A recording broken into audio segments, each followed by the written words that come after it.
Salut tout le monde, donc aujourd'hui dans cette vidéo je vais essayer de vous montrer comment lire une tablature. Déjà il faut savoir qu'il existe on va dire trois gros types de tablatures. Les tablatures avec les 6 cordes de la guitare avec les cases qu'il faudra jouer marquées dessus. Il y aura aussi les tablatures où on a juste les noms d'accords marqués au-dessus des paroles. Et il existe aussi les tablatures qu'on appelle Guitar Pro, qu'on pourra lire aussi avec un petit logiciel gratuit parce que Guitar Pro c'est un logiciel payant. Où en fait la mélodie pourra être jouée devant vous en fait avec différentes pistes. Il pourrait y avoir la piste batterie, plein de pistes différentes. Vous aurez un schéma, je vous montrerai ça tout à l'heure en fin de vidéo. Donc voilà pour les différents types. Je vais commencer bien sûr par le premier type. Qu'on verra, c'est un type en fait qu'on verra surtout pour les arpèges. Pour les arpèges ou tout ce qui est picking ou tout le truc où on jouera note par note en fait. Et donc vous le voyez, le schéma doit s'afficher. Vous voyez en fait on a 6 lignes horizontales qui correspondent à nos 6 cordes de la guitare. Sauf que c'est à l'envers si on peut dire. Pour nous, on a la corde de mi grave qui est en haut sur la guitare. Là, la corde de mi grave va se retrouver, ça va être la dernière ligne sur la tablature. Un truc à bien faire attention quand vous êtes débutant, c'est vraiment à l'envers. La première ligne, donc la ligne tout en bas, vous voyez, il y a un E en majuscule marqué. Je l'ai marqué aussi, elle est surlignée en bleu sur le schéma. Donc c'est la corde de mi grave qui est en bas. Ensuite on a donc la corde de La qui est ma deuxième corde moi mais en partant du haut. Mais sur la tablature c'est la deuxième corde en partant du bas. Donc c'est marqué un A en majuscule sur le côté. Donc corde de La. Ensuite on a bien la corde de Ré, de Sol, de Si et de Mi aigu. Donc c'est tout en majuscule à part le dernier E qui est en minuscule, c'est la corde de Mi aigu. Donc comme je vous le disais, c'est à l'envers, donc c'est un coup à prendre, bien faire attention, sachant que ça arrive, bon c'est très rare, mais il existe des tablatures où ils sont gourés, où ils ont tout fait à l'envers en fait, donc c'est qu'ils ont très mal appris parce que toutes les tablatures que vous trouverez, ce sera dans le sens que je vous dis là, donc avec la corde de mi grave qui est en bas sur la tablature et la corde de mi aigu qui est en haut. Et donc comme vous voyez sur le premier schéma, on a au début plein de cases alignées sur une même colonne, avec un EM marqué en dessus. Ça c'est le nom de l'accord. Le nom de l'accord n'est pas forcément indiqué parce que si on joue un arpège, c'est pas forcément, on n'est pas obligé de mettre le nom de l'accord par exemple. Ou si c'est un solo, il n'y a pas forcément l'accord d'accompagnement, etc. Moi je vous l'ai marqué parce qu'on peut trouver les deux notations en même temps parce que ça nous permet, là dans ce cas là, la première colonne veut dire qu'on va faire en mi mineur parce que la position, le 0, 2, 2, 0, 0, 0 en partant du bas, c'est bien mon accord de mi mineur. Bon, on n'a pas encore vu les accords, mais je vous le dis. Et donc, quand c'est comme ça veut dire qu'on va jouer l'accord en fait. En même temps, quand les cases sont alignées comme ça, sur une seule colonne, c'est qu'on joue toutes les cordes en même temps, toutes les cordes indiquées. Le 0 voudra dire qu'on joue l'accord à vide. Donc, à vide, ça veut dire que on place aucun doigt sur les cases de notre guitare. Et ensuite, vous voyez, on a par exemple 2 et 2 sur les cordes de La, A et corde de Ré, D. Et là, donc, ça voudra dire qu'on doit mettre 2 doigts. Bon, après, j'y reviendrai pour savoir quel doigt il faut mettre. Ça sera à force d'habitude quand vous connaîtrez les accords. Là, je vais juste faire l'accord pour vous montrer. En fait, ça veut bien dire qu'on met un doigt en case 2. Case 2, donc, case 1, elle est là. Case 2, elle est là, etc. Donc, case 2 sur la corde de La, donc je mets un doigt, case 2 sur la corde de La. Et case 2 sur la corde de Ré, donc je mets un doigt sur la corde de Ré en case 2. Et voilà, là j'ai respecté ce qui a marqué sur la tablature. Et là, comme je vous dis, comme c'est tout sur la même colonne, on joue tout ensemble. C'est une première façon de nous voir. Mais là, le truc qu'on verra le plus souvent quand il y a les 6 lignes comme ça, c'est des notes, des fois en même temps, mais souvent les unes après les autres. Comme le second exemple, vous voyez. D'ailleurs, il y a le Do au-dessus de la... Parce que pareil, j'ai encore marqué le nom de l'accord pour vous montrer différents trucs. Et là, il y aura deux petites particularités. Déjà, vous voyez une croix, si vous regardez bien, sur la ligne du bas. Ça veut dire qu'on ne joue pas cette note en fait. Alors, dans certains cas, ça voudra dire que je ne vais pas y revenir, je vais juste vous le dire vite fait comme ça. On appelle ça des fois une ghost note, c'est-à-dire qu'on le joue mais étouffé, c'est-à-dire sans qu'on l'entende. Là, dans ce cas-là, ça voudra juste dire qu'on ne joue pas la corde. Mais j'y reviendrai aussi après ça.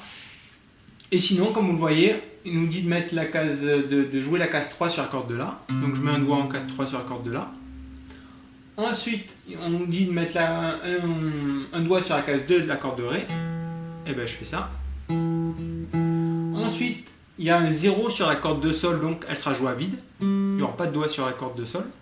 Et ensuite, il y aura case 1 sur la corde de Si. Donc je mets un doigt sur la case 1 de la corde de Si. Je ne sais pas si vous le voyez bien, mais j'ai bien mis mon doigt, mon index pour le coup, en case 1 sur la corde de Si. Et la corde de Mi aigu sera jouée à vide. Là, on a un accord de Do, donc c'est ce qui est marqué au-dessus. Et là, la corde de Mi grave avec la croix n'est pas jouée. En fait, elle est bloquée avec mon pouce, mais là, j'y reviendrai également quand je vous montrerai les principaux accords. Donc voilà, et là, en fait, si on suit la tablature, ça me dirait de jouer la première corde, en fait, on ne la jouera pas. Et ensuite, on fera 3, 2, 1, 0, truc. Et Mi aigu, pardon. Ça, c'est ce qu'on appelle jouer un arpège. Et vous voyez, je joue les notes les unes après les autres, comme c'est indiqué. Donc d'abord la corde de La, de Ré, de Sol, de Si, de Mi. Ça peut être bien sûr dans un autre ordre. C'est pas obligé d'avoir une position d'accord, là c'est un Do, mais c'est pas obligé que ce soit le cas. On peut avoir un accord vraiment très bizarre ou avec des positions très bizarres par exemple. Vous voyez, j'ai mis de n'importe comment. Et ça, si c'était marqué comme ça sur la tablature, il y aurait juste à respecter en fait ce qui est marqué sur la tablature et de jouer. Voilà. On peut également trouver plusieurs notes sur la même colonne comme tout à l'heure. Tout à l'heure, on avait tout l'accord, mais on pourra trouver des trucs pour jouer en picking, ce qu'on appelle en fait. Par exemple, un petit exemple.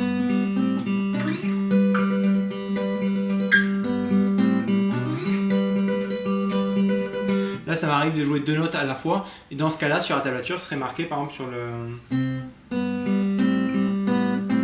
À un moment, je joue les cordes de La à vide et la corde de Si avec en case 1, et voilà, ça serait marqué donc sur la même colonne si c'était le cas. Pour cette chanson, ce serait marqué c'est Blackbird des Beatles si vous voulez aller vérifier les tablatures. Vous verrez bien un truc comme ça. Au début, je joue l'accord de Mi grave par exemple, avec l'accord de Si en même temps. Ensuite, il n'y a qu'une note.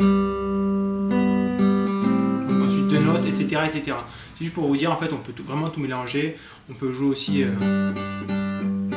voyez, avec plusieurs notes comme ça. Là, je joue avec 3 doigts. Voilà, la tablature avec les signes justement nous permettra de bien comprendre comment jouer, savoir combien de cordes on va jouer, etc. Et donc on utilise ce schéma-là en fait pour tout ce qui est parti en picking, en arpège. Par exemple ça, pour savoir quel arpège on joue, ça sera une tablature de ce style avec les 6 cordes. Et puis ça nous indiquera l'ordre des notes à jouer et les cases bien sûr où on met les doigts. Donc ça c'était pour le premier type de tablature. Ensuite, le second type, ça sera sûrement le type que vous trouverez le plus souvent. On aura juste les accords en fait marqués au-dessus des paroles. Et donc là, la difficulté, c'est que c'est super pratique quand on connaît vraiment un peu la guitare, dans le sens où déjà, bon, il faut connaître les accords, ça va de soi, sachant que des fois ils sont marqués au début de la tablature, mais c'est pas forcément le cas au niveau des positions.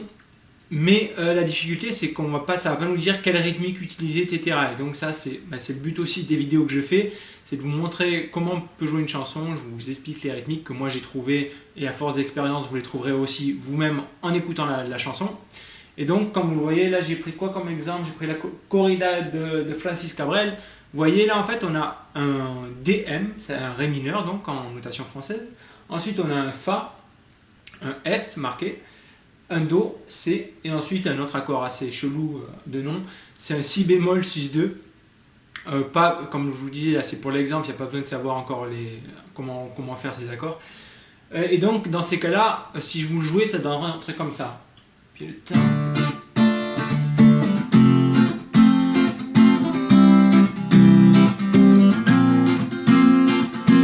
Alors donc comment j'ai fait pour trouver la rythmique? Comme je vous disais, c'est vraiment ça, c'est en fonction, à force d'écouter la chanson, de jouer, ça viendra avec l'expérience, vous trouverez vous-même les rythmiques au fur et à mesure de votre progression.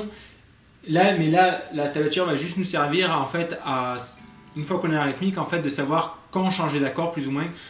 Une précision par contre, c'est vrai que des fois les accords ne sont pas placés exactement au bon endroit sur les tablatures, d'ailleurs en fait c'est assez rare. Et donc ça c'est vraiment à force d'écouter la chanson, bien écouter les changements d'accords, etc. Ça vous donne une idée des accords là en fait, ce type de tablature. Donc là on sait qu'on va avoir un Ré mineur, un Fa, un Do et un Si bémol sus 2. Et ensuite ce sera à vous de trouver soit avec mes vidéos, puis les vidéos tuto qu'il y a en général sur le net. Maintenant c'est vrai que c'est beaucoup plus facile maintenant avec YouTube et de ça pour trouver des rythmiques. Mais autrement c'est vrai que c'est surtout pour nous donner une indication des accords à jouer, mais pas de la rythmique. Donc ça sera vraiment... Mais ça sera quand même le type de tablature que vous trouverez le plus souvent. Et justement, les vidéos sont là pour vous aider à ensuite trouver une rythmique. Parce qu'il peut y avoir aussi des accords qu'on va jouer plus ou moins longtemps. On va peut-être diviser la rythmique en deux, en trois, enfin, etc. Changer de séquence. Enfin, il y aura plein de trucs. Et donc c'était juste pour vous montrer que ça c'est un type de tablature que vous trouverez souvent. Les accords seront au-dessus des paroles. Et comme ça vous permettra quand même, une fois que vous connaissez les accords, d'essayer de jouer. Donc voilà pour le second type de tablature. Comme je vous disais encore une fois, c'est sûrement le tablature que vous trouverez le plus souvent d'ailleurs dans les bouquins, genre diapason rouge, etc. D'ailleurs au passage j'ai fait un article sur le blog si vous voulez aller voir sur le site où il y a un recueil de tablature vraiment sympa où il y a plus de 500 pages je crois avec un peu, ça ressemble vraiment au bouquin diapason rouge à télécharger. C'est pas moi qui l'ai fait, hein, c'est juste que je l'ai trouvé donc je voulais partager. Justement vous aurez ce style de tablature avec juste les accords et ça sera à vous de trouver les rythmiques. Donc voilà. Et pour le troisième type, c'est ce qu'on appelle le type Guitar Pro. Guitar Pro en fait c'est un logiciel qui vous permet d'écouter la tablature.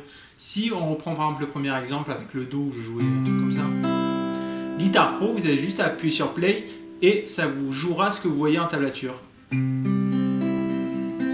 Et donc ça vous permet d'avoir une notion, parce qu'il peut y avoir la rythmique, les solos, etc. Ça vous permet d'avoir une notion de tempo, de rythme, etc. Et ça peut être super pratique.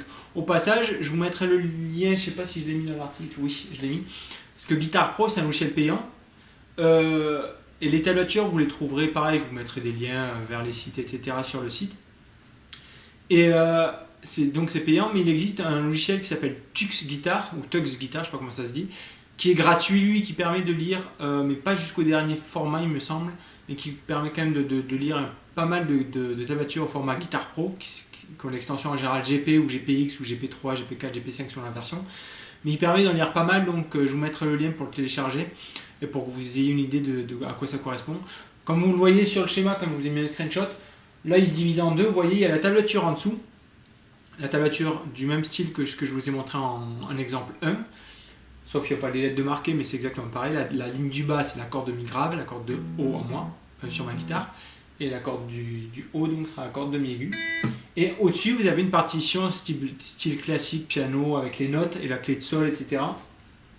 Et justement, c'est ce double affichage qui est vraiment sympa pour ceux déjà des fois qui composent, etc., qui éditent des tablatures, et pour les débutants, pour vous donner justement des notions de notes, parce que là, vous avez bien les croches, les doubles croches, les noirs, etc. Alors que sur une tablature classique que vous trouverez en format texte, si on peut dire, vous n'aurez aucune indication, ce sera vraiment à l'oreille qu'il faudra trouver tout ça. Donc c'est vrai que c'est pas forcément super, mais en même temps ça vous permettra de travailler l'oreille, et l'oreille c'est vraiment super important quand on bosse la guitare. Ça vous permettra de progresser super vite si vous écoutez bien ce que vous faites, que vous écoutez bien les chansons, essayez de distinguer toutes les différentes parties. Ce sera vraiment un bon moyen de progresser, de développer l'écoute et de développer donc notre oreille musicale.